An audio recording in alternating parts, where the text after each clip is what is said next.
Hola, muy buenas tardes. Somos el equipo 8, conformado por mis compañeros Mendoza Camarena Moisés Samuel, Ochoa Carranza Andrea y su servidor Fisher Bautista Brandon Uriel, con el tema de picaduras y mordeduras de animales ponzoñosos. El contenido, pues, contendrá la mordedura por arañas, mordedura por serpiente y picadura de alacrán. Iniciando por mordedura por arañas, presentaremos primero el lactrodectismo, que es más que nada la intoxicación causada por la mordedura de araña Lactrodectus mactans, también conocida como araña viuda negra, araña capulina o cazampulga. Esta pues tiene estas características, que es color negro brillante uniforme, con una mancha roja en forma de reloj de arena y que mide 15 milímetros de largo y con las patas extendidas llega a unos 40 milímetros. Se ha encontrado que la hembra es la que suele envenenar más a los seres humanos y cuyo tamaño es mayor que la del macho. Se habita en lugares templados, poco ventilados, oscuros, húmedos o zonas boscosas. En cuanto a la fisiopatología, pues es que esta viuda negra contiene en sus glándulas salivales de 0.3 a 0.50 miligramos de veneno y es incluso 15 veces más potente que el de la serpiente de cascabel. Las toxinas que llega a contener son alfa-latrotoxina, latrocrustotoxina y neuroxinas. La primera desestabiliza la membrana celular de las neuronas a nivel de la placa neuromuscular. Esto va a incrementar la permeabilidad por la aparición de algunos poros, que va a generar la salida de cationes y la entrada de las toxinas a las células por endocitosis.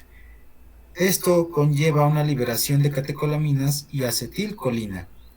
El otro mecanismo es que la latrofilina es un receptor de la alfa-latrotoxina que va a provocar la liberación de ácido gamma aminobutírico, y esto va a favorecer la despolarización de la unión neuromuscular y que va a generar una hiperactividad autonómica y también va a llevar a un agotamiento de la acetilcolina.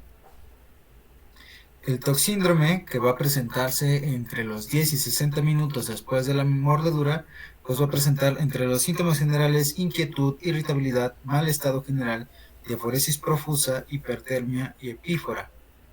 En síntomas neurológicos, pues habrá una sensación de muerte, psicosis, contracturas musculares intensas y extensas, trismus, que va a formar la fascia latrodectísmica, y dolor en cintura escapular y pélvica.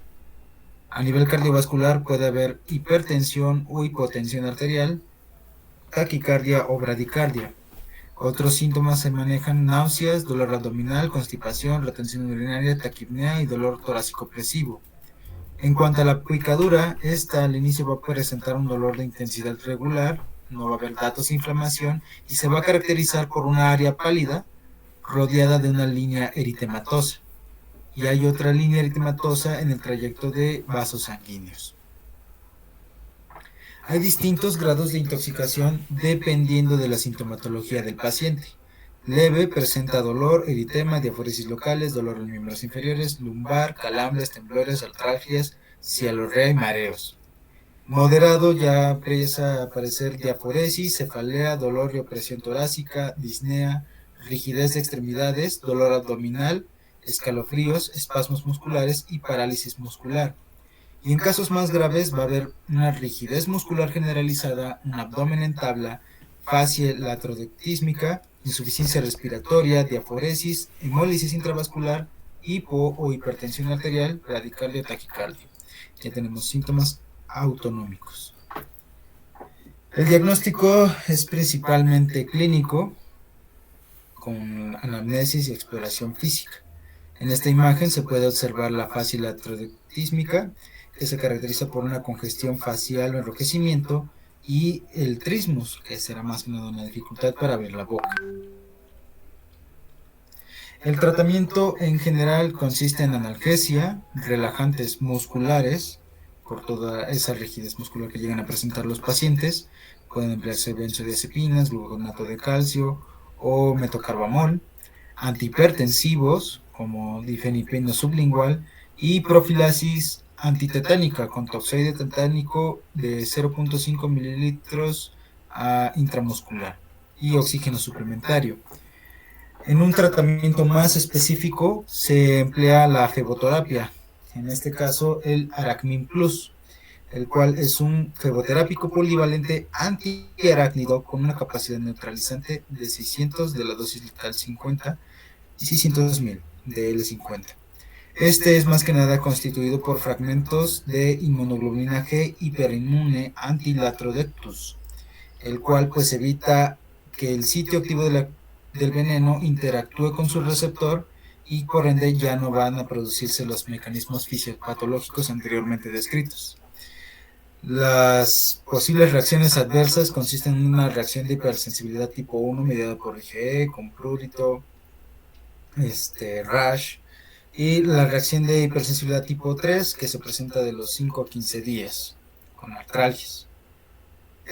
Pues más que nada se indica que se haya hecho una reconstitución, hay instrucciones específicas de cómo utilizarlo y que se encuentra forado en 50 mililitros de solución fisiológica y se aplique vía intravenosa. La remisión es de los 90 a 120 minutos y en caso que no lo haya remitido, pues se puede repetir cada hora. Aquí pues se maneja cuántos frascos, cada caja contiene un frasco con una ámpula de liofilizado y una ampolleta de 5 mililitros de diluyente. Estos pues son los frascos que se van a emplear para estas intoxicaciones dependiendo de la gravedad. Para un grado 1 leve pues se emplea un frasco intravenoso, en un grado 2 en menores de 15 años 2 frascos y en uno mayor de 15 años de 1 a 2 frascos. Y en un grado severo, pues en un menor de 15 años se emplean 3 frascos. Y en uno mayor de 2 a 3 frascos. El loxocelismo, aquí es otra intoxicación por la mordedura de la araña Loxoceles, también conocida como la araña parda, araña violinista o araña reclusa. Esta es de un color, más que nada pardo, con una mancha café oscuro en forma de violín encefalotórax. Tiene una longitud de 9 milímetros de largo y 25 milímetros con patas extendidas. Al igual que la anterior, la hembra es la que suele envenenar a los pacientes, cuyo tamaño es mayor que la del macho. Esta se encuentra más que nada en lugares templados, húmedos y poco ventilados. Su fisiopatología, como pueden ver, es un poco más compleja. Este veneno tiene una actividad citotóxica, hemolítica, proteolítica y coagulante con más de 0.4 mililitros. Ahí presenta distintos tipos de toxinas como hialuronidasas, desoxirribonucleasa, ribonucleasa, esterasas, proteasas, colagenasas, fosfatasa alcalina y esfingomielinasa D, entre fosfolipasas y factor citotóxico. Lo que va a producir es una reacción inflamatoria por todo este veneno y la esfingomielinasa D es la que se encuentra con mayor efectos citotóxicos y hemolíticos. Esto pues, va a ser el que genere mayor afección sistémica. Este veneno también va a activar el complemento, selectinas, la migración de neutrófilos, va a activar la cascada de coagulación que va a generar microtrombosis, oclusiones arteriales, una vasculitis intensa y daño endotelial. La agregación plaquetaria va a generar la trombocitopenia y una hemólisis, la propia hemólisis pues va a liberar la hemoglobina y la hemoglobina va a precipitarse a nivel renal, lo cual va a propiciar a una lesión renal aguda. Y esto puede ser tanto como a nivel cutáneo la afección, pero de progresar a un nivel sistémico va a propensar a una falla orgánica múltiple, una hipotensión sostenida, una lesión de la mucosa intestinal, glomerulonefritis, lesión pulmonar aguda que puede llevar a una síndrome de dificultad respiratoria aguda, una lesión renal aguda, entre otros, y que al final puede acabar en muerte. El cuadro clínico, pues en cuanto al loxocelismo cutáneo, inicia tras la mordedura con una pápula eritematosa, con urticaria. A la 1 y 2 horas va a empezar ya con más prurito y una reacción citotóxica y va a ser todavía indolora. Puede poco a poco progresar a una pequeña hemorragia, aumento del diámetro de la lesión. De las 2 a 8 horas las vesículas con ulceración y necrosis violácea van a aparecer. De lo uno del primer al tercer día, pues va a cambiar la coloración, va a hacerse una coloración rojo, blanco, azul, llamado el signo de bandera. De 3 a 4 días va a generarse una necrosis de la ampolla central y en los 5 o 7 días va a haber una escara, una úlcera no necrótica, pero no va a haber datos de infección. Y de los 7 días a las 4 semanas va a caer esta escara y va a dejar una úlcera, como se aprecia en las imágenes. El mínimo de sanación, de curación, son 10 semanas, pero en caso de lesiones de más de 30 centímetros puede prolongarse más este periodo. A nivel sistémico, este se puede presentar en las 24-72 horas y es ya con vómitos, fiebres, artralgias, anemia hemolítica, ictericia, rhabdomiólisis, petequias, trombocitopenia, coagulación intravascular diseminada, la hematuria, la lesión renal aguda, y que claro conlleva todo esto a una falla orgánica múltiple y muerte. El diagnóstico inicialmente pues es clínico con todos los hallazgos de la exploración física, con la correcta anamnesis y para clínicos podemos emplear una biometría hemática que nos puede presentar la anemia, nos puede presentar la trombocitopenia, eh, las pruebas de función hepática, las pruebas de función renal y el examen general de orina que nos van a hacer datos que puedan orientarnos más a una falla orgánica. El tratamiento como tal es el aseo local, el empleo de curaciones, el manejo antibiótico es de acuerdo a algunas sospechas, inmovilización de la extremidad, antihipertensivos, la profilaxis antitetánica también y el oxígeno suplementario. Esto es más que nada en el nivel cutáneo. Pero si hay síntomas de afección sistémica, anteriormente mencionados, pues ahora va a ser de acuerdo a los síntomas. En cuanto al manejo específico, tenemos a otro fleboterápico que es el Reclusmin. Es un fleboterápico polivalente antiloxóceles con una capacidad neutralizante de los 150 miligramos de la necrotoxina. Este se constituye igual por fragmentos Fab de la inmunoglobulina G hiperinmune antiloxóceles. Y al igual que el Aracmin, va a hacer que no actúen los sitios activos del veneno con sus receptores y va a evitar todo este mecanismo. Al igual que el anterior, también tiene efectos adversos como reacciones de hipersensibilidad tipo 1 y tipo 3. También va a hacer que esté reconstituido y aforado en 50 mililitros de solución fisiológica y se puede administrar por vía intravenosa o intramuscular. La remisión también debe producirse a los 90 a 120 minutos. En cuanto a su manejo por frascos, cada caja tiene un frasco con una ampolla de liofilizado y una ampolleta con 5 mililitros de diluyente. Un frasco o 2 frascos en caso de niños, de acuerdo al tiempo de evolución. Aquí, como pueden ver, no manejamos grados de intoxicación, sino tiempos de evolución de 1 a 6 horas, de 6 a 12, de 48 a 72 horas y de 3 a 10 días. Y esto también manejado con los signos y síntomas tanto cutáneos o sistémicos.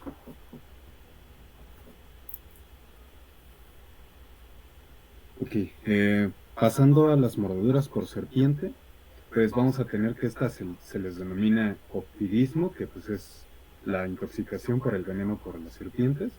Y algunas de las generalidades es que hay alrededor de 2000 especies de serpientes del mundo, de las cuales 400 pues van a ser venenosas. Estas las podemos clasificar en 4 familias principalmente, que son la Elapidae, entre las que podemos encontrar las cobras, las corales, etc. La Hydrophidae, entre las que podemos encontrar las serpientes marinas. La Viperidae, que son las serpientes sinfoseta o sensor térmico, que se les conoce, o la Crotalidae, que pues tenemos algunos ejemplos también aquí. Lo importante aquí es que las que están marcadas de rojo, pues son las que no se van a encontrar en la República Mexicana. La que sí.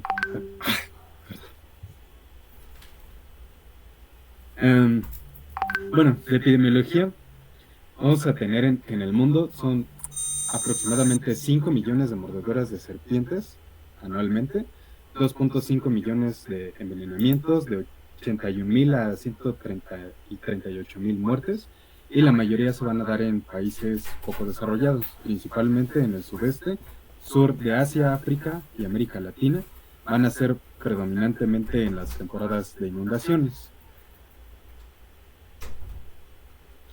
Algunos de los factores de riesgo, pues, dependen de la actividad que se realice, de la localización geográfica y, como tal, de la localización de las mordeduras.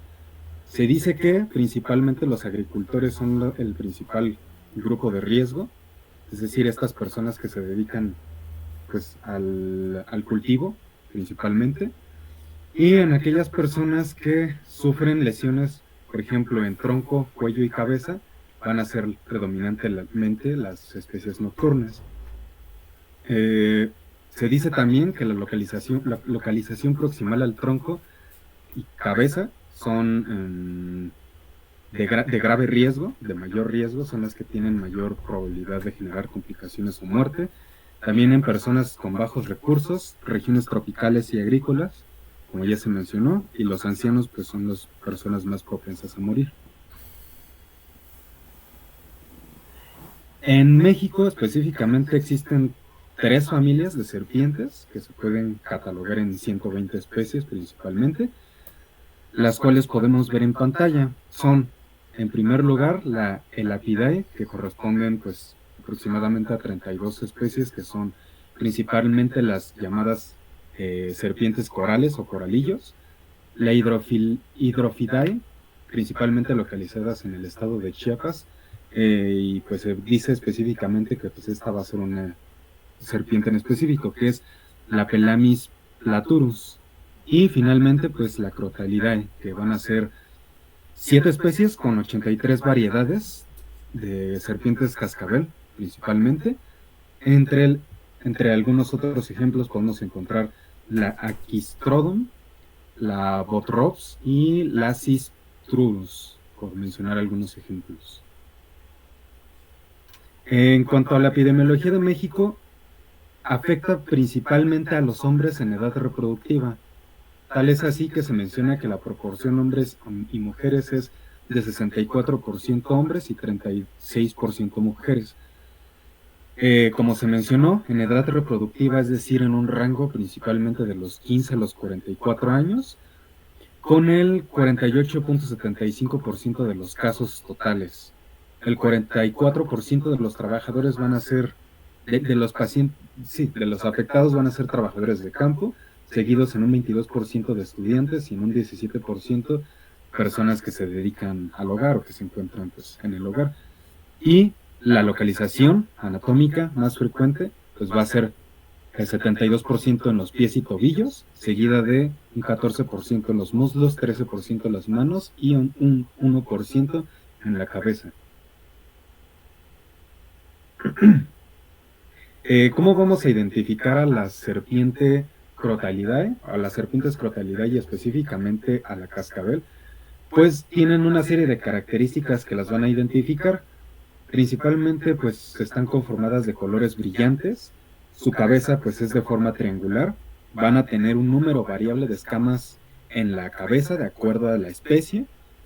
Las pupilas van a tener una forma elíptica, el cuerpo va a ser de forma triangular, van a tener una foseta entre el hocico y el pico que va a corresponder al sensor térmico que utilizan para cazar de noche o para ver de noche, como lo podemos ver en la imagen en pantalla.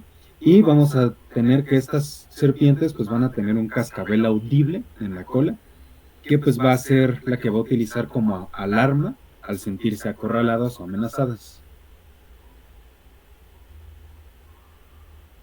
El veneno va a estar conformado principalmente por 60 a 70 aminoácidos documentados hasta el momento, con acción neuro y cardiotóxica. Estas van a estar conformadas por una mezcla también de proteínas y enzimas digestivas, van a ser procoagulantes, hemorrágicas con efectos vasculares y también van a tener efectos coagulopáticos predominantemente. Entre las enzimas con efectos tóxicos directos vamos a tener principalmente fosfolipasas, proteasas, endopeptidasas, fosfatasas, hialuronidasas y colinesterasas principalmente. Y van a tener la característica de las serpientes de cascabel es que tienen pocos efectos neurotóxicos, son predominantemente hemotóxicos. Sin embargo, se documenta que la fosfolipasa puede ejercer una acción presináptica, impidiendo la liberación de acetilcolina, lo cual pues va a inducir a una parálisis muscular. También vamos a tener los ya mencionados efectos hemotóxicos, principalmente llevados a cabo por las metaloproteasas, entre las que podemos encontrar, por ejemplo, la mucrolicina, las atrolicinas, por ejemplo, las colagenasas, y estas son las que van a ocasionar pues, la lisis de la pared vascular. También vamos a tener activadores de la cascada de la coagulación, como el activador del factor 10, protrombina y algunas sustancias vasodilatadoras. La fisiopatología principalmente va a ser, como ya se mencionó, a nivel vascular van a ocasionar la degradación de los vasos sanguíneos, ocasionando incluso en algunos casos la lisis de los eritrocitos y pues una hemorragia activa.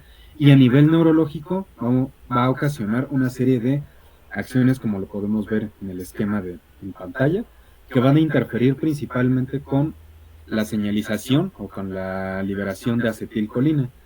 Algunas de las sustancias, como podemos ver con la X marcada en azul, pues van a tener la capacidad de unirse presinápticamente a la acetilcolina. Algunas van a poder interferir con la acetilcolina de manera cosináptica.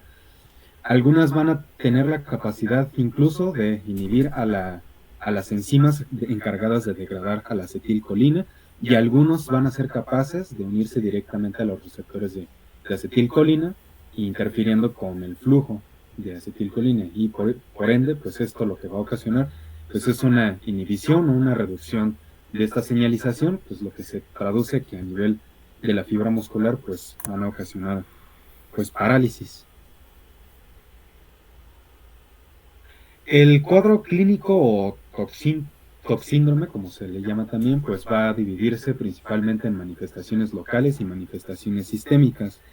Entre las principales manifestaciones locales vamos a tener dolor en el sitio de la mordedura, bulas, petequias, equimosis, como las que podemos ver en las imágenes inferiores, edema, sangrado activo, adenopatías a distancia, las propias marcas de los colmillos, y a nivel sistémico, principalmente náuseas, vómitos, diaforesis, mareo, vértigo, aturdimiento, escalofríos, parestesias, sangrado, incluso en varios sitios.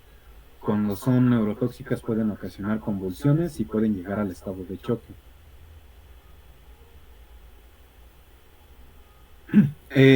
También tenemos algunas manifestaciones clínicas, como podemos ver en el cuadro en pantalla, en el que se catalogó o se categorizó dependiendo de el sitio de acción del veneno, es decir, en qué parte del organismo afecta al individuo, las manifestaciones clínicas con base en esto, las pruebas auxiliares que vamos a ocupar y pues el tipo de manejo que vamos a emplear. Aquí lo que nos interesa es que, por ejemplo, a nivel local, ocasionan lo que ya se mencionó, dolor, las marcas de los colmillos, la equimosis, necrosis tisular, etcétera. Pues no vamos a tener pruebas auxiliares, es plenamente diagnóstico clínico. A nivel neuromuscular, pueden ocasionar tosis, diplopía, disfagia, disnea, etcétera. Y pues algunas de las pruebas que podemos realizar en este tipo de manifestaciones, pues es principalmente fuerzas inspiratorias y expiratorias para corroborar que no haya afectación a nivel respiratorio, y a nivel pues hematológico pueden ocasionar coagulopatía a forma de epistaxis, exudación vaginal, sangrado en el sitio de la mordedura, equimosis, hematomas, y pues aquí lo que nos interesa pues es una biometría hemática y pues pruebas de tiempos de coagulación. Lo que podemos encontrar pues son trombocitopenia, anemia, un INR prolongado, disminución del fibrinógeno, aumento de los productos de degradación de fibrina o dímero D, y pues podemos encontrar incluso pues degradación, esquistocitos o algunos otros productos de degradación debido a la propia hemólisis que se lleva a cabo. También podemos, en los casos en los que los pacientes llegan a choque, estos pueden presentar hipotensión, taquicardia, signos de mala perfusión, y aquí lo que podemos utilizar como prueba auxiliar pues es la supervisión de la presión venosa central, y en el caso de haber rhabdomiólisis, pues es decir que haya a nivel de la orina pues que sea roja, marrón o que haya oliguria, pues podemos solicitar tiras reactivas de orina para detectar pues sangre, eritrocitos como tal, y podemos también detectar aquí mismo pues niveles elevados de mioglobina. Podemos detectar también alteraciones a nivel de algunos electrolitos como el potasio, algunos productos de degradación como la creatinina, el nitrógeno ureico y pues un electrocardiograma que pues puede orientarnos a alguna alteración electrocardiográfica secundaria como tal a la hiperpotasemia.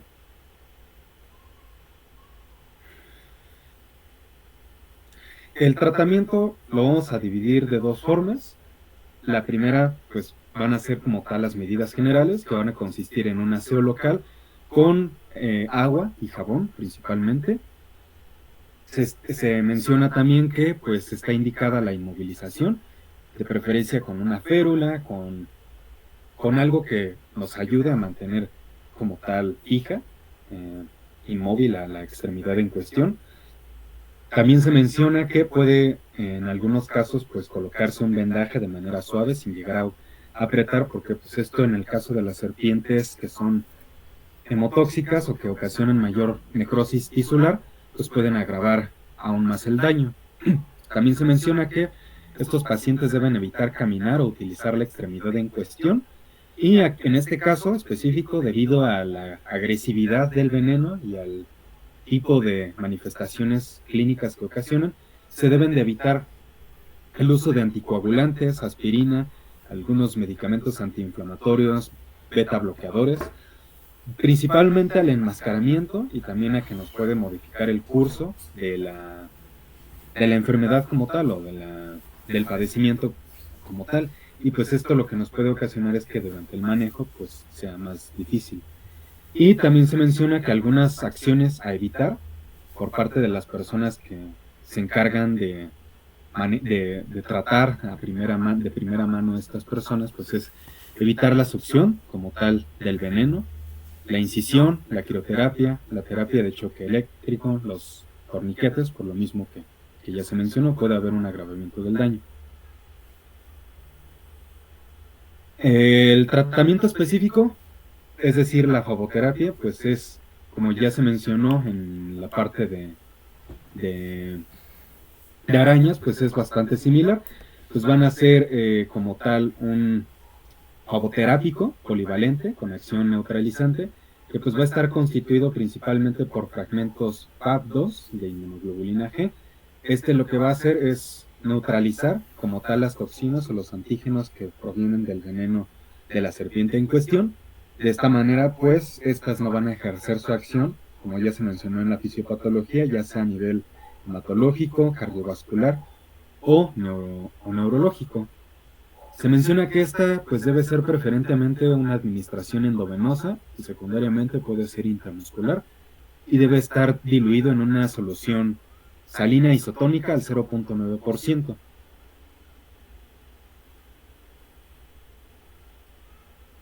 En esta diapositiva podemos ver que se cataloga dependiendo el grado de daño o el grado de gravedad de nuestros pacientes, ya sea grado 0, 1, 2, 3, 4, es decir, moderado, severo, muy severo. Dependiendo de esto y el tipo de manifestaciones clínicas de nuestros pacientes, es decir, los signos y síntomas que nosotros veamos en el momento de la exploración física, pues va a cambiar el manejo ya sea en niños o en adultos. Los frascos van a irse modificando dependiendo el tipo de presentación clínica de nuestros pacientes. Es decir, pues mientras mayor gravedad tenga nuestros pacientes en cuanto a las manifestaciones clínicas, pues mayor cantidad de frascos vamos a administrar de forma intravenosa. Y pues estos los vamos a administrar a criterio clínico dependiendo de qué tanta mejoría clínica presenten nuestros pacientes. Es con base en eso, conforme vamos a nosotros administrar a largo plazo, pues este tratamiento, que es el específico, que nos va a ayudar a tratar como tal el envenenamiento. Algunas indicaciones, pues nada más para hacer un poquito más de énfasis, se menciona que, aunque se mencionó que pues es para la serpiente de cascabel, pues hay algunas otras indicaciones, algunas otras serpientes en las que las podemos administrar, como las que podemos ver en pantalla. Por ejemplo, la serpiente hocico de puerco, también la serpiente cascabel mojave, por ejemplo, por mencionar algunas otras especies de serpientes en las que los podemos administrar.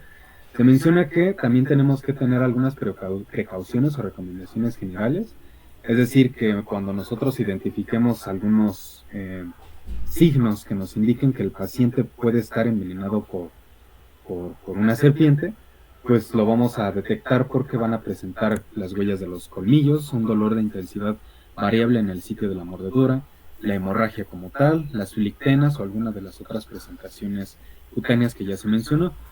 Se menciona aquí bastante importante es que jamás se deben de administrar con los AINES debido al riesgo de hemorragia que presentan por el propio veneno. Y pues estas son algunas de las indicaciones de las indicaciones o precauciones de las que se puede hacer un poquito de énfasis.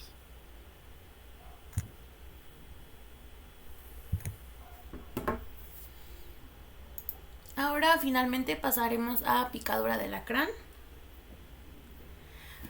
Dentro de la epidemiología, México registra cada año 200.000 a 300.000 casos de picaduras por alacrán.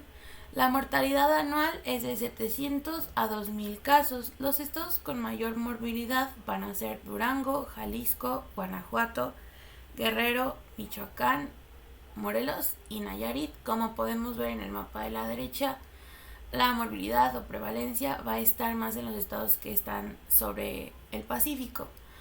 Las fechas más frecuentes en las que haya picaduras de alacranes van a ser de abril a julio, en primavera-verano, es decir, en época de lluvias. Esto es porque los alacranes se reproducen en estas épocas y suelen alimentarse y salir más de sus escondites habituales. El 30% de la superficie del país es considerada una zona alacranígena.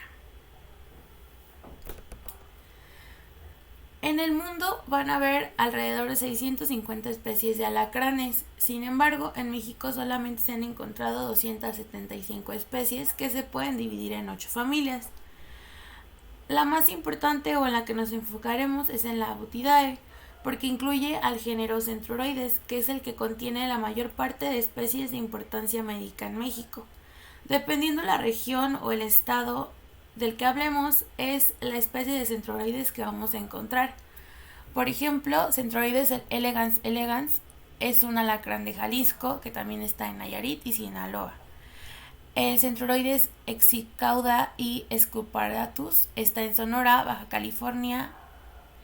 El inflamatus es un alacrán de Michoacán, que también se encuentra en Zacatecas y Veracruz. El Infamatus ornatus está en Sinaloa, Durango, Nayarit y Jalisco.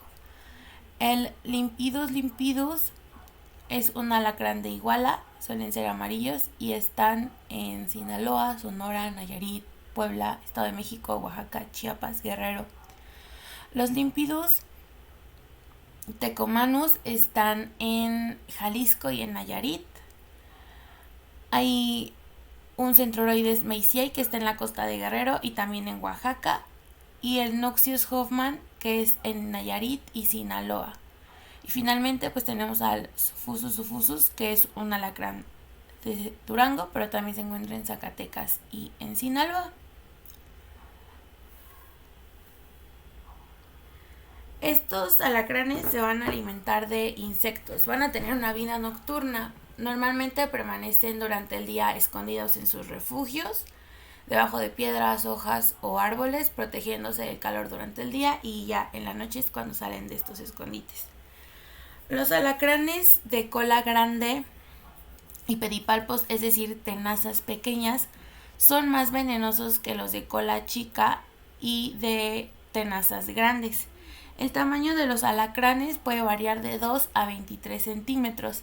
Esto es importante porque al momento de realizar la anamnesis le podemos preguntar al paciente si vio las características del alacrán que lo mordió, y así se pueden diferenciar. Podemos encontrar características de alacranes que son venenosos y de alacranes que no son peligrosos, morfológicamente hablando. Los no peligrosos suelen tener en su cola un solo aguijón, suelen ser de color marrón oscuro y tienen pinzas redondeadas y cortas, como en la imagen superior derecha. Los que son venenosos suelen tener un color castaño, rojizo o miel. En este caso, la cosa va a tener 2 espículas, dando la apariencia de tener un doble aguijón, y las pinzas van a ser más largas y finas que de los alacranes que no son peligrosos. Dentro de la fisiopatología, el veneno va a ser liberado por glándulas que están en la cola del alacrán. Este veneno lo utilizan para cazar, digerir y defenderse de sus presas. Va a ser una secreción líquida que se compone de proteínas y péptidos como aminoácidos de acción neurotóxica, sales orgánicas y lípidos. También hialuronidasa, que favorece la difusión de tejidos, serotonina, que actúa como reacciones locales de dolor y edema en la zona de la picadura, fosfolipasas, que causan daño en la membrana celular, y otras toxinas, aparte de las neurotóxicas, como las cardiotoxinas, nefrotoxinas y toxinas hemolíticas. Es por eso que una picadura de alacrán puede afectar multisistémicamente. La vida media de este veneno va a ser de 4 a 13 horas y se va a diseminar por vía hematógena para después ser eliminada por vía renal o biliar. El principal efecto de este veneno va a ser neurotóxico, va a actuar sobre los canales de calcio, sodio y potasio en las neuronas, activando así de forma incompleta los canales, favoreciendo a descargas repetitivas de axones, provocando una despolarización prolongada y una excitación celular irregular. Como les comenté, va a tener una afectación sistémica. En el aparato cardiovascular va a haber una estimulación colinérgica o adrenérgica. En el sistema nervioso va a afectar tanto a terminaciones musculares como a neuronas autónomas ganglionares y nervios como el glosofaringeo y el vago. En el aparato respiratorio puede provocar parálisis de los músculos respiratorios, edema pulmonar y secreción bronquial. En los riñones puede haber una disminución de su flujo plasmático, retención o incontinencia urinaria. En el aparato gastrointestinal va a haber una estimulación vagal, y en la sangre va a haber un incremento de agregación plaquetaria y hemólisis. El cuadro clínico va a depender de la edad, del peso, de la cantidad del veneno y del tiempo transcurrido entre la picadura y la atención médica. También así va a depender pues del tipo de alacrán que vaya a ocasionar esta. Mientras menor edad, menor peso, mayor cantidad de veneno y mayor tiempo transcurrido entre la picadura y la atención médica, mayor gravedad del cuadro clínico va a haber. Este cuadro puede iniciar desde 5 hasta 30 minutos después de la picadura. Podemos dividir a los pacientes como intoxicados y no intoxicados. Los intoxicados van a tener manifestaciones de toxíndrome sistémico y van a requerir tratamiento con fagoterapia. Los no intoxicados van a tener solo manifestaciones a nivel local del lugar de la picadura, como dolor, eritema, parestesia, y estos no van a requerir tratamiento con fagoterapia. Si en 60 minutos no se presenta reacción sistémica, probablemente esta ya no se va a presentar. pero tenemos que tomar en cuenta que hay pacientes que presentan manifestaciones tardías de intoxicación hasta después de 1 o 2 días. Es por eso que es importante valorarlos.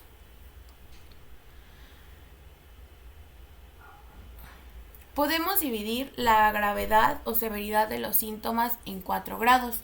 En el grado 1, el paciente va a tener dolor local y o parestesis en el área del piquete. En el grado 2 se agregan parestesias en la zona del piquete y en el grado 3 y 4 ya se considera una enfermedad severa, porque ya hay difusión somática, musculoesquelética y neuromuscular, en la que puede haber inquietud, estremecimiento severo involuntario, sacudidas o espasmos musculares que se pueden confundir con actividades convulsivas, y también hay disfunción de pares craneales que nos pueden dar midriasis, visión borrosa, diplopia, ceguera temporal, movimientos incoordinados, cialorrea, dificultad para deglutir, fasciculaciones de la lengua, espasmos laringeos y habla farfullante. En el grado 2, aparte de todos estos síntomas del grado 3, vamos a tener hipertensión arterial severa, falla cardíaca y pulmonar. Los signos y síntomas de alarma que traducen un toxíndrome sistémico y requieren tratamiento con fagoterapia de inmediato pueden ser el signo del perrito, en la que hay movimientos de la lengua, es decir, fasciculaciones linguales, y cialorrea, el paciente puede llegar babeando. Y va a haber sensación de cuerpo extraño en la faringe, como si fueran cabellos, por irritación del glosofaringeo y el neumogástrico. También puede haber nistagmos por excitación de fibras musculares y distensión abdominal, que se producen por gastroparesia e ileosecundaria. Dentro del diagnóstico no va a haber estudios específicos que corroboren que el paciente fue picado por un alacrán.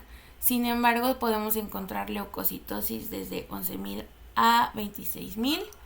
Y los estudios de mayor importancia son los dirigidos al sistema cardiovascular, debido a que muchos pacientes presentan bradicardias y bloqueos de rama, así como prolongaciones en el QT. Entonces es importante realizarles un electrocardiograma y, si se tienen los recursos, realizar un ecocardiograma, en la que los pacientes pueden mostrar una disminución de la contractibilidad global del corazón.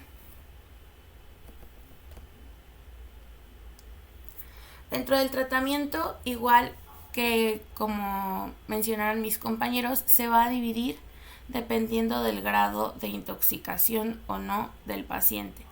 En caso de hospitalizar a un grado 0 o no intoxicado, que no es necesario hospitalizar, sino solamente pedirle que observe su evolución, vamos a comenzar con medidas locales. Primero se va a limpiar la herida y se van a retirar los restos como de sangre o tierra. Se puede colocar hielo o compresas frías en el sitio de la picadura para controlar el dolor. Y también se pueden dar analgésicos como el ketorolaco y antihistamínicos como la clorfenamina, de preferencia intravenosa, en 250 mililitros de solución glucosada del 5%, más los 10 miligramos de clorfenamina para 1 hora, o también podemos encontrar la presentación intramuscular. Se pueden dar ansiolíticos si es necesario. El de primera opción va a ser el diazepam, y las recomendaciones para pacientes grado 0 no intoxicados sin toxíndrome va a ser que se observe al paciente por 3 minutos hasta 2 horas, y si los síntomas locales mejoran o remiten, se da de alta con cita a las 24 horas. Si aparecen síntomas generales del toxíndrome, el paciente tiene que regresar al hospital para iniciar la fagoterapia. La fagoterapia se va a basar en el uso de alacramim. Como ya mencionaron mis compañeros, el alacramim es un derivado de la inmunoglobulina G que actúa como factor neutralizante de toxinas. Este está desprovisto del factor C, que es el responsable de las reacciones alérgicas por medio de la degradación del mastocito y activación del sistema de complemento, y atraviesa la barrera placentaria y es el causante de la enfermedad del suero.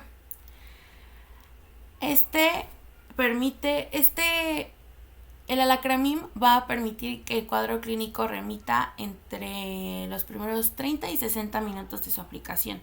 De no ser así, se puede repetir la dosis inicial cada 30 minutos.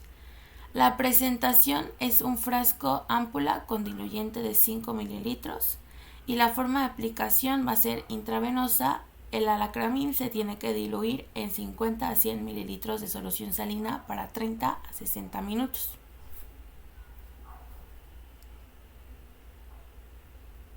Dependiendo de la gravedad del cuadro clínico que ya les había mencionado, es la dosis o el número de frascos que se le van a dar a los pacientes. En el grado 1 o leve, en el que el paciente tiene dolor en el sitio de la picadura y parestesia local, se va a necesitar un frasco de alacramim intravenoso diluido en 50 a 100 mililitros de solución glucosada o salina para 30 a 60 minutos, acompañado de los analgésicos y antihistamínicos que ya les había comentado, el ketorolaco y la clorfenamina. También, si es necesario, se puede dar ansiolíticos y relajantes musculares como el diazepam. En el grado 2, que es el moderado, igual se utiliza alacramim. Sin embargo, en menores de 15 años se utilizan 2 frascos y en mayores de 15 años igual un frasco diluido en solución glucosada o salina acompañada de los analgésicos, antihistamínicos y ansiolíticos que ya les mencioné. En el grado 3 y 4 o severo, en el que ya hay una afectación multisistémica, se pueden llegar a usar en menores de 15 años hasta 3 frascos y en mayores de 15 años 2 frascos de alacramim. Estas son las dosis recomendadas, pero pueden irse agregando frascos hasta lograr la neutralización del veneno y sus efectos. El manejo ambulatorio, cuando ya demos de alta del paciente o el paciente, digamos, que no se quede hospitalizado, se pueden utilizar antihistamínicos en presentación de vía oral como la loratadina o la clorfenamina, analgésicos como el ketorolaco o el paracetamol y medidas locales, las mismas del inicio, compresas frías o hielo en el sitio de la picadura cada hora por 15 minutos durante 24 horas y se tiene que mantener limpio el sitio de la picadura. Las recomendaciones van a ser que el paciente regrese al hospital si comienza a presentar síntomas de alarma, como la cialorrea, sensación de cuerpo extraño, nistagmos, distensión abdominal y fasciculaciones linguales. Esto para aplicar la fagoterapia con alacrim en un medio intrahospitalario. Esto sería todo por nuestra parte. Gracias.